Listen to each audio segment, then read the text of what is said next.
Bear Down Bears fans, another edition of the Chicago Bears podcast coming your way. Pat the designer, Courtney Cronin. It is a football week, and I mean a real football week. The Chicago Bears week 1 is coming this Sunday. And listen, now it's crunch time. Let's talk about some rankings on where we think this team is going to end up. Of course, we're excited about this defense, but the offense is a big question right now because it's just something we haven't seen on the field. Going to discuss where we think this Bears offense should rank this season, especially with some of the interesting games that they have in the second half of that schedule, all being divisional games. How will that end up playing out? We'll talk about all that and more because we got captains announced. The first ever rookie captain for the Chicago Bears. Caleb Williams makes the cut. We'll talk about all that more in today's episode of the Chicago Bears podcast. Hit that like button, subscribe to the page, leave a 5-star review. Y'all know what to do. Courtney, Labor Day's come and gone, but it was a work day for us. It was. And, we get the news about the captains, which is 15% of the roster, more or less, 8 captains of the 53, yeah, for real. Which, I know a lot of people are skeptical of that, but it does show you how different this roster looks than it has the last 2 years and how Matt Eberflus had some hard decisions to make. And sometimes, if you've got that much leadership, you might as well reward those players. But a lot to take away just from how they decided they wanted to structure their leadership and how they're expecting those specific 8 players to be the ones to lead this team this year. And starting week 1, that comes down to the wire for Caleb Williams. When he gets named captain, it's his first start. He's going to be going through his own ups and downs this season, but also has this significant burden, and a burden doesn't have to be a bad thing. It's a responsibility for this guy as he's learning how to play at the NFL level, that he's also going to have to show the leadership to make sure that his team gets off to the fast start and stays in the right realm going forward. Because we remember what happened last year.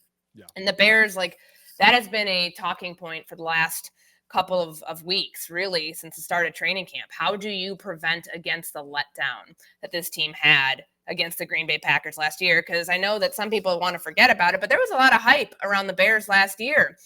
Too much so that it, manifested itself in an 0-4 start, and everybody was wondering if there were going to be firings after that. But the energy is different this year because I think that they had some pretty stark learning experiences that they had to go through that first month of the season, that they now know, okay, let's not do it that way again. Let's do things differently. And certainly the injuries help because they were a lot more injured of a team going into that week 1 game against Green Bay than they are set up right now to be against that Tennessee Titans team.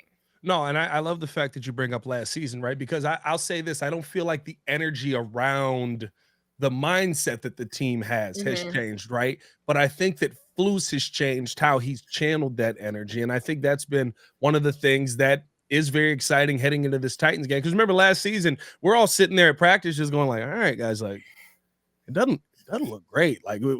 What do you guys see that we aren't seeing? Are you doing something in the time we don't see you that we're not seeing? Because it doesn't look like a superstar level talent, and you're not playing in any of the preseason games. And we just kept getting, wait till week 1, you guys will see. Wait till week 1, you guys will see. And week 1 came, we were like, what the heck are we watching for? What Flus say last year? What's up yours? Yeah, that's kind of what we got in week 1 of the Packers game last year. So seeing, I think it's the fact that they kept the mindset. I like the mindset, but seeing the changes that Flus made to training camp, to his approach to preseason, adding in that, as we talk about the captains, right, the leadership that Caleb Williams has shown as a young player and brings, and you can feel that energy in the building. I think that you get kind of a different, I'm hoping for a different result, but it feels like they're much further along than they were week 1 last season. The talent alone, I think, helps that feeling because there are a lot of guys who were part of this roster last year that were part of that week 1 letdown that are no longer here. And when I talked to Jalen Johnson about this yesterday, and you talk to players and you get their feeling on where this team is and the changes that have been made, they went through the hard part to get to where they are right now, to where it finally feels like week 1 this year, there's an expectation. Like, I don't know if everybody's going to pick them to win. I believe that by the end of the week, depending upon how we, see what Tennessee's injury situation is, what the Bears is, like all of that, I think I'll be picking the Bears to win in week 1. And I did not pick them to win last year against Green Bay. This is a much more formidable opponent for them. Yeah. Like, we didn't know what Green Bay was going to be with Jordan Love. It was his first start, but there were still all of these question marks, with the Bears that actually like weighed heavier than, hey, like, how is Jordan Love going to be good or not? With Tennessee, what state Tennessee's in right now. Yeah. Like, they're much more like in the position of like starting over, new head coach, new number 1 running back, new receiving core around Will Levis. Like, the defense is still really good, but it just feels like the Bears have been building towards this, where like to a point where it's like, all right, they're ready to contend, versus where the Titans are. And having like much more tempered expectations, being in the AFC South, it's going to be a dogfight for the at least two teams ahead of them. I don't know where to put Jacksonville in any of that, but like, I think with the Colts and certainly with the Houston Texans, they're starting out, whereas the Bears have been building towards this for a while, to where if you pick them this week, if they're favored this week, that should not surprise anybody, considering what they did to get their roster to this state this offseason. Yeah, 100%. And I think that, you feel confident about one side of the ball for sure. The defensive side of the ball, like, listen, I get it that you revamped your entire offense. You've got a new running back in there. It's a lot easier to stop a guy when it's not Derrick Henry back there. So, and I'm going to tell you this right now, like the Bears defense, like running against them this season is going to be a exercise in futility. Like they still have that much of a bite on that defensive side of the ball, especially in the run game. The pass game is going to be the question. Can Will Levis get the best of them? But I think the question is still, even with all the weapons, even with all the additions, even with adding Shane Waldron, what is this offense going to be? Is this offense going to be one that is a formidable offense? Is it going to be one that does some of the things that we saw in preseason, even though that was versus vanilla defenses? Or is this going to take time to get going? Because Tennessee, like you said, a great team to start with, but they're not exactly a team that you can just go, we don't really have to worry about them. Of course. I mean, there's no team, I don't think, on their schedule, even though like weeks 1 through 10 feels like that's where you've got to start building your wins if you're the Bears, because week 11, you play the Packers, and that starts your 6 of 8 final weeks or division opponents. So this is the time where you cannot take anything lightly or think, okay, we're going to slow roll our way in to the season. And all the questions that we have of the Shane Waldron offense, how are you going to utilize 3 receivers where any one of them, in theory, could be a number 1 on someone else's team? You have 2 tight ends that are very good. You ran a lot of 2 tight end sets in Seattle. How are you going to balance that, knowing that your wide receiver group is as good as it is? And then, of course, you also have this really good backfield. Like, there's a lot of things that start to get answered on Sunday, and those questions that we've had that have gotten no answer whatsoever. And you can see some of it in preseason games, but not the way, like when you ask these questions, it's, we're going to be multiple, we're going to be balanced. Well, eventually there's going to be a side that wins out.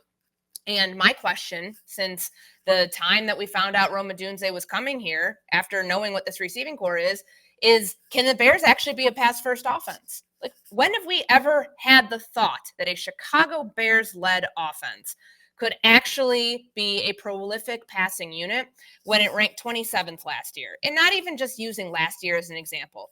Think about like the last 10 years, the last 15 years. This is a run the ball sort of team, a team that wants to ground and pound and win games on defense. That mentality has shifted.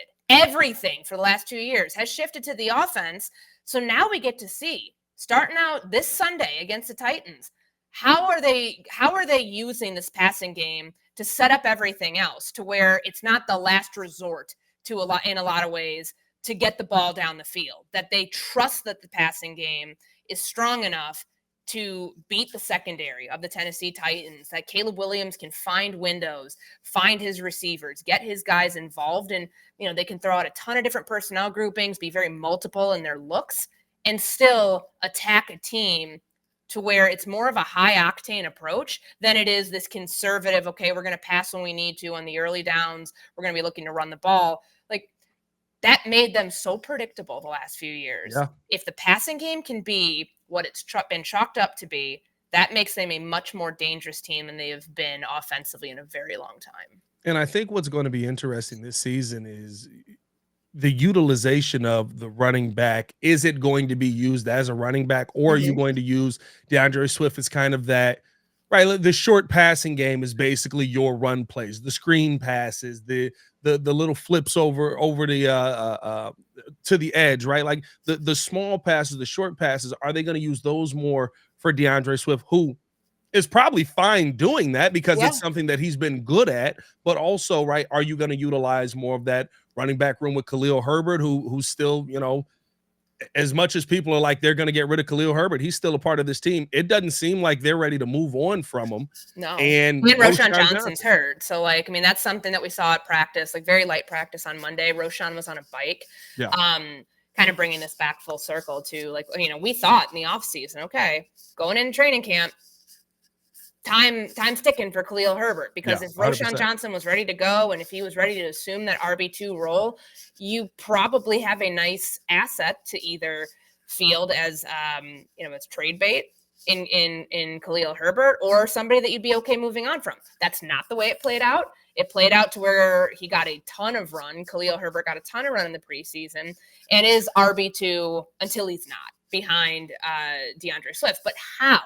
In what scenarios is he going to be called up to be out there in the running game, knowing that DeAndre Swift is going to get a bulk of these carries? But it's not just carries. Like, you're right, Pat. Like, we saw it all throughout training camp, the screen game with DeAndre Swift, the passes that he, the part of the passing game, the short passing game, the checkdowns, these dump offs, all of these things pitches, like we never really got a consistent feel for that in previous iterations of this offense the last couple of years.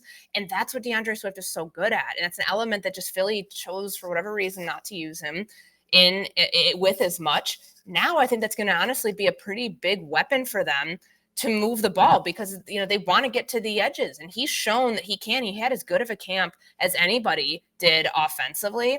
And on top of him being an every down sort of back, they're going to use him in those situations too. So we'll have to start seeing, okay, when does Khalil Herbert hear his number called on Sunday against the Titans? In what situations? Because we know, like, pass protection is a big part of what they're going to need. Is that going to be on DeAndre Swift? Is that going to be on somebody else? I'm really curious to see what the usage is for these running backs. And when they're running backs not named DeAndre Swift, how they end up divvying up those carries and in what situations. Is it going to be in the red zone? Is it going to be on third downs? Is it going to be on early downs? Like, how the running back usage. We talk so much about this passing game, and you have three number one receivers. Well, what about the running backs? Like, they're going to play a huge role in this. You take a look at Shane Waldron's offense last year. They were 11th in rushing and 23rd in passing. That's him in Seattle. Like, that's, not, outside of like where the Bears were last year, like 27th in passing, as I mentioned, and then they were, second, I believe, in rushing, if I still have that correct. Yeah, like they're second in rushing, 141 yards a game, 27th in passing. Like, that's really not too far off, like 11th to 23rd from what Seattle was last year to where the Bears were last year. So how much different does it look and does it feel is what we get to start to see against the Titans. Yeah, and that's been my question the whole time. Listen, as much as we can sit here and say, Shane Waldron's got this new bevy of weapons, there's going to be so much more. Shane Waldron had DK Metcalf. Mm-hmm. He had Tyler Lockett. Like, it's not like there were no way. He had Jackson Smith and Jigba. He had, it's not like there weren't weapons in Seattle that he was able to utilize. Year one, it worked out perfectly. Year two, right, it kind of came back down to earth a little bit, and that's where you started to see some of that friction happen. I think what's interesting as well to see is, and I'll ask you this, because the vibe we get from Shane, especially with how he calls the passes and when we're talking to him, is that it almost feels like he feels comfortable with where the offensive line is, especially with his utilization of 12 personnel, right? Do we see less of what we saw last season where Roschon Johnson basically had to be in there because if he wasn't, Justin Fields was getting killed? Do we see less of that this season with the use of naked, some of that use of boss, and the fact that they're throwing that much 12 personnel out there where maybe you don't need as much of that blocking running back as we needed last season? Well, the play action usage, like we saw so much of that in the preseason, whether it was Caleb Williams, whether it was other quarterbacks that the Bears had in there, rolling your quarterback away from pressure, like that's playing to the strength of QB1. Yeah. in a lot of ways. So, what does that do for the offensive line? Like they use multiple tight end sets because they are relying on guys to block too. Like I don't know if that's going to change all that much. I do think that the play action usage though, the bootlegs, like that's Caleb Williams is so accurate when he's on the move. And why wouldn't you tap into that part of his skill set as much as you can? And of course, like, you got to sell play action. Like linebackers are, smart enough at the NFL level to know, okay, like we're going to sell out for this. We're not going to bite on the fake. But they've done that. And I have the numbers here, like from Seattle and what he did, like his play action usage in Seattle over the last couple of years was pretty consistent. They were, I had it here, 15th last 2 seasons. So that was 27% from 2012 to 2021. So all of those Russell Wilson years. And then, last 2 years when Shane didn't have Russell Wilson, it jumped up considerably. And within that, the multiple tight end formations, 4th highest usage in the NFL from 2022 to 23 after ranking 19th those first 10 seasons when they had Russell Wilson. It's, you just try to figure out, okay, how much of this is going to carry over from what Seattle did, what Waldron was comfortable calling in Seattle, knowing that you mentioned those names that he had in Seattle. That's not that receiving core is no slouch. Like, but is it, with as much talent as he has here and realizing that there's, you've got to be multiple within this, how different does it look? I don't know the answer to that yet. I don't think anybody does, but I do think that the upgrades that they've made here specifically, like with their skill position guys on the outside, is you're going to have a much more, adept passing offense than you've had in previous years. And that can help where the Bears are, for like taking a look at like Shane Waldron's numbers. So like they're 15th in snaps under center, 13th in play action. This is his entire time in Seattle, mind you, and 11th with motion at the snap. Like they didn't utilize as many quarterback design runs that we saw with Justin Fields the last couple of years. So maybe that's not something that they tap into. We didn't really see it. We didn't see like any of that during the preseason with Caleb Williams. So I think you're trying to look at the trends that you did see and what you do know about this offense from the entire preseason, including training camp, not just a couple of, 2 preseason games for Caleb Williams. It's finding what the themes were, what they did offensively, and seeing what's going to carry over to the regular season, because by now they've been repping it by the time we get to kickoff, it's 50 days. Like that's the identity that you're taking in this offensive line, knowing that it's going to be Braxton Jones, Tevin Jenkins, Coleman Shelton, Nate Davis, and Darnell Wright. That's the group you're going in with. That's the group you've been playing with for the last couple of weeks. Like what you've seen already is what you should expect to see more of, because it's pretty much been consistent now since that Buffalo game. Yeah, 100%. I'm glad you brought up the unofficial depth chart today, because looking at that, they basically got Ryan Bates as the backup right guard. Is it just that's the experiment's done? I think it's for now. Because he came back to practice, did a little bit last week. He was there yesterday on Monday. They didn't really do anything Monday. It was a very light session. But remember, he's been dealing with an injury that, from my understanding, is something that it didn't just like pop up. This is something he's been dealing with. Yeah. So we'll have to see like if that affects him at any point this season. Like if it's something that's going to if it's a pain tolerance thing, or if it's just that he's got to play through it, or maybe it gets better. I don't know. But as you were seeing where he is on the depth chart right now, that doesn't surprise me, because it's not like the Bears could have continued like, okay, he's back, let's start up the center competition again. That would never happen the week of a game.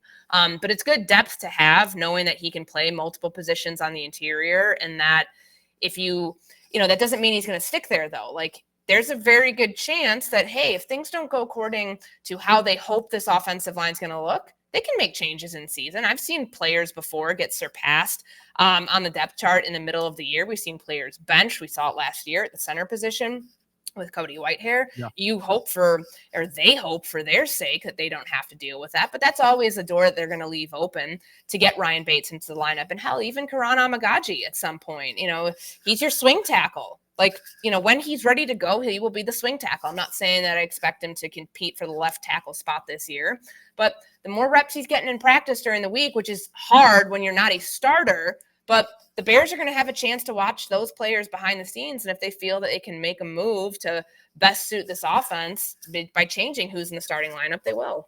Yeah, it's going to be interesting, especially when you enter the season with Doug Kramer as your backup. No disrespect to Doug Kramer, but you would have hoped to have that Ryan Bates, Coleman, Shelton dynamic there, where Bates wins the job, Shelton has played center, dynamic backup. Didn't work out that way because of injury, so we'll see how that ends up playing out if the guys get moved around. And of course, you've got Ryan Bates as the insurance for Nate Davis, who has been somebody who's been often injured throughout his time here in Chicago.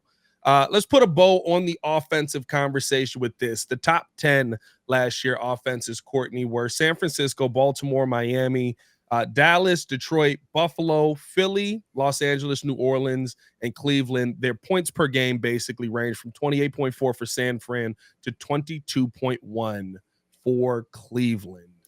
Will the Bears be in that conversation of averaging around some of those point totals? 22.1 feels crazy that was top 10. I'm not going to lie, but we've also got some great defenses in this league. Yeah. And I know a lot of people look at the personnel part of this offense and say, oh, this should be a top 10 offense based on how much talent there is. I get the argument. And I don't think that you can poke too many holes in like how talented of a receiving core they have. You can say that they have the best receiving core in the NFC North if you want to. And I don't think many people are going to argue with you.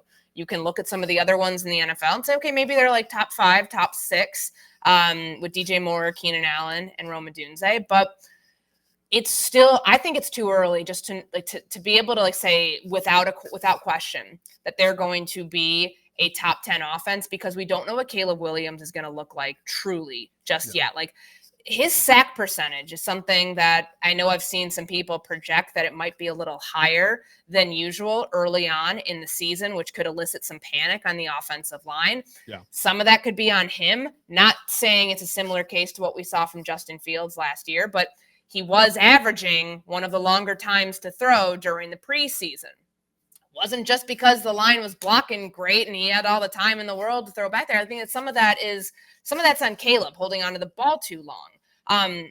Could that affect the offense early on? Like, I think that's something that's a rhythm thing for him that he's going to have to get into during the season, but it shouldn't, raise red flags if they are still trying to figure that part out throughout the first 6-7 weeks of the season. But, I think the goal for them, where they should be like in total for offense, passing and rushing, I would say like a top 15 offense this year, this first season should be the goal. Like that's, you're too talented to not think that they could reach that level. And some of this too, like I heard Waddle and Sylvie doing their most important Bears of 2024, like their countdown. And they had Shane Waldron at number 2 or number 3. That's the correct answer. How does Shane Waldron call these offenses? Because offenses were middle of the pack more or less in Seattle. It wasn't like it was that big of an upgrade from what the Bears had under Luke Getsy. A big reason they'll get to top 15, maybe even top 10, then I think that's ambitious, but any ranking, a lot of that's based on the offensive coordinator and what he's going to call, and knowing that he does have a great group of weapons here. How does he utilize them? Like so much of that is on the offensive coordinator and what he can do to put this team in the best situation to move the ball down the field and win games. So I think that in most of the things that we've seen, I know some of these rankings are a little older, just on like who's going to have a top 10 offense this year. Yeah. I think that it's fair to not put the Bears in there just yet. No, I agree. And I think to say that it's needed, I think dismisses how good this defense can be. Correct. And what we expect. Yeah, and I don't think anybody would say, I certainly would not say they need to be a top 10 offense. Yeah. Like, this defense, if all goes according to plan, I think that they will go get a pass rusher at the deadline if things are not great among this unit, like if they still are having trouble getting after the quarterback.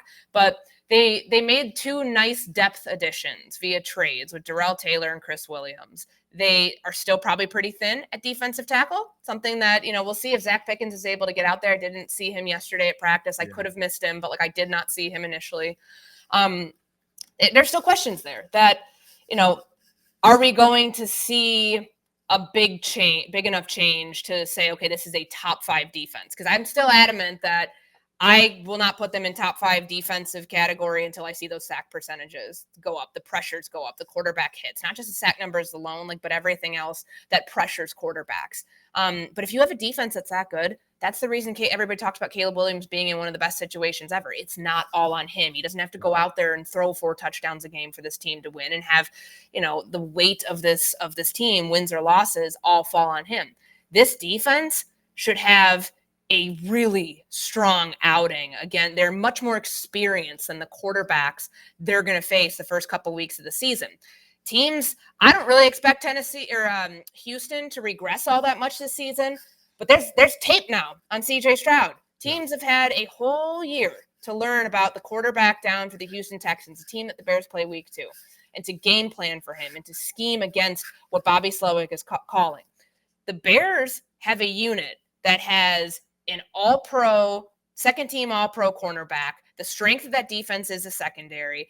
A pass rush led by Montez Sweat, a solid linebacking core. Like, there are a lot of games early on that they should have the edge in because of the inexperienced quarterbacks, first, second-year guys that they're going to be going against.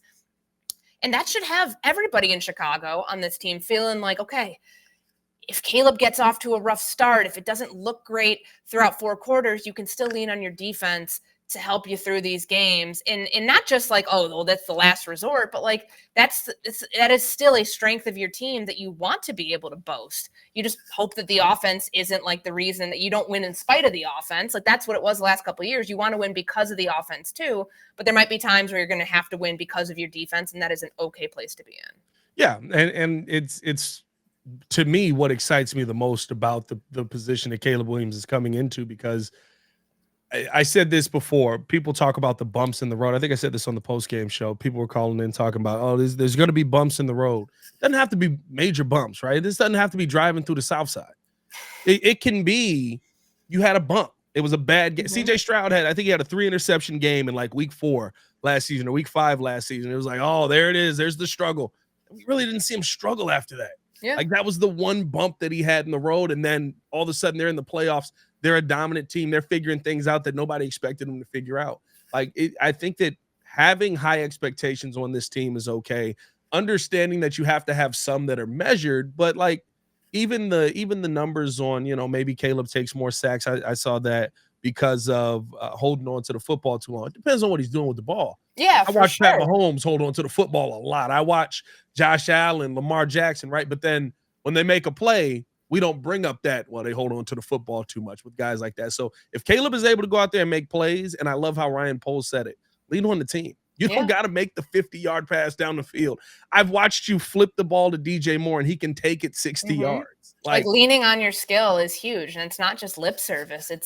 It's a real thing to where early on, when they talk about him being a point guard, just do what you need to do. Don't be extra in those moments. Be extra when they need you to, in the low red zone, and the gotta have it situations on 3rd down. Be extra there. Be Superman there.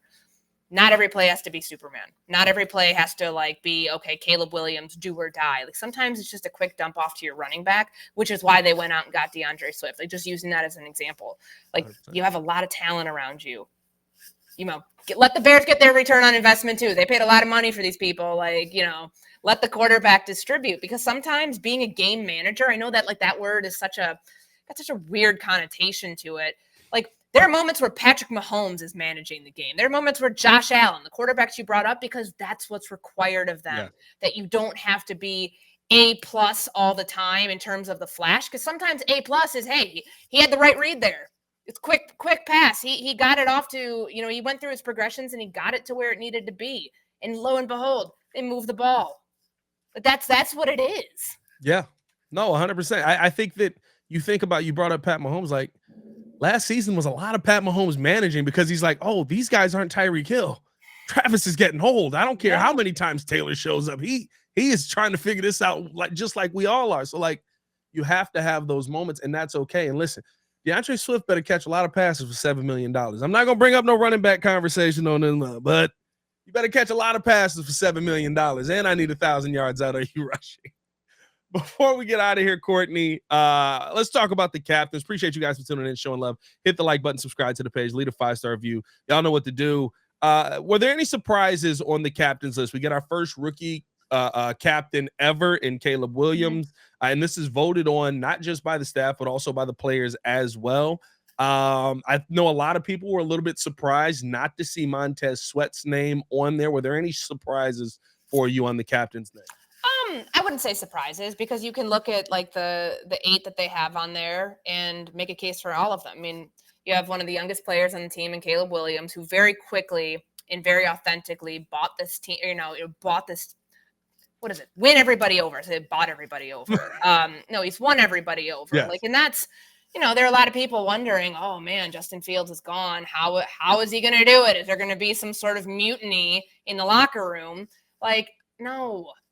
People want to win. People get behind winners. It's not hard to understand. Yeah. And when this talented player comes in and starts showing that, I'm sure that if he struggled against this defense during training camp and if he was just having a rough outing, the Bears probably wouldn't have made him a captain because it would have been like, whoa, that's too much pressure on you. Yeah. To make him a captain, and yes, this is a player-led thing. That's what Flus has done historically last couple of years. Most captains are voted on across the league by their teammates. By the players, yeah. Like they see that he can handle it because you wouldn't put somebody out there. It's like, whoa, like, we may like him, but like, God, this guy has got a lot on his plate. Let's not add another thing. He's shown the Bears, he's shown his teammates, most importantly, that he can lead them while still learning how to do stuff himself. And I really do think that the biggest thing for him coming in, knowing that this is going to be his team, but you can't come in day one back in May and be like, this is my team. Like, I'm going to start implementing my leadership. He was quiet for a while. Not that he was having issues being vocal out there. I meant quiet in the sense that he was learning to figure out, okay, how can I be myself out here? How can it not feel forced? And how can I still garner the respect of others that I'm trying to learn from, knowing that I'm coming to a veteran-laden team that is relying upon me to help get this team into winning territory. So I think he did that. I think that's a big reason why, on top of them seeing, hey, he's had some really good days against a defense, like it's game recognized game.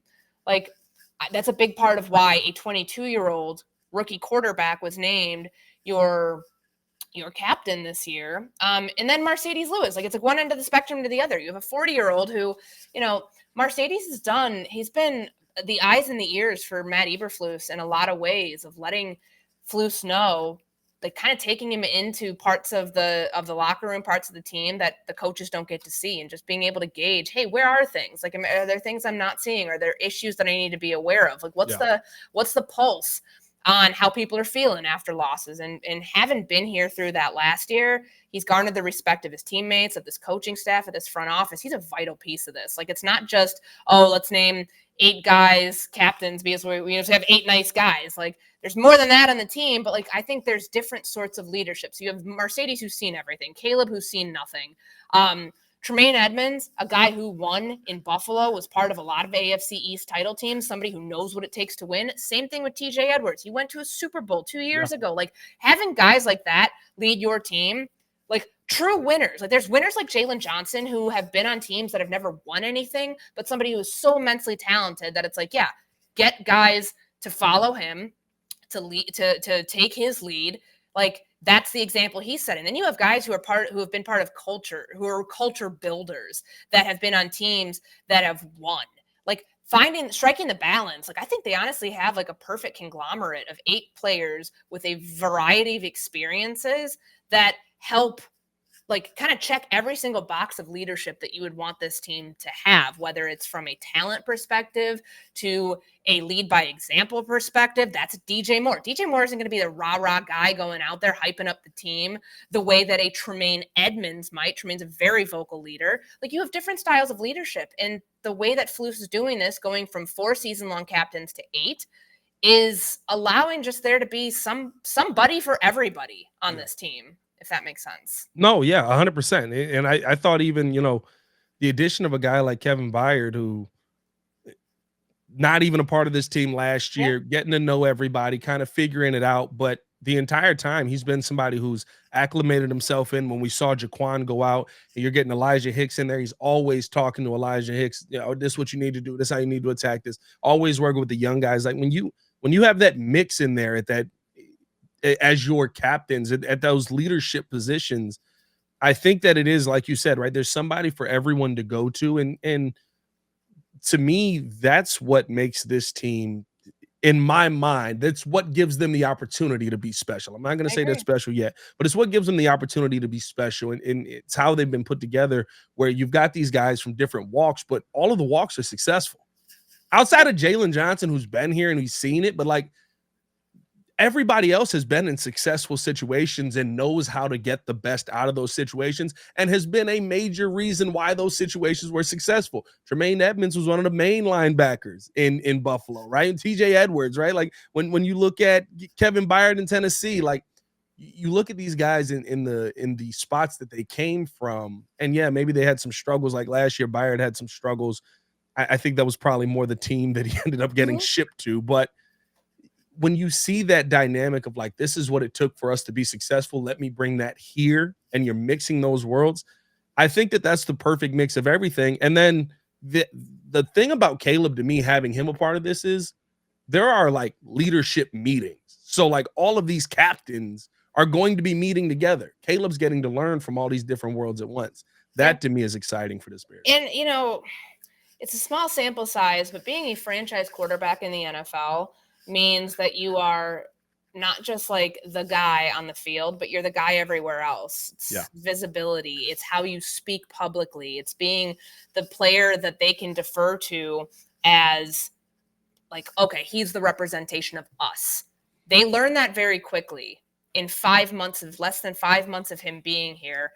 Oftentimes it takes longer for younger players to prove that they can be that for their team. I mean, but it's also shown you DJ Moore was a captain for the first time in his career last year when he first got to the Bears. He hadn't been here a minute before they're like, hey, we need you.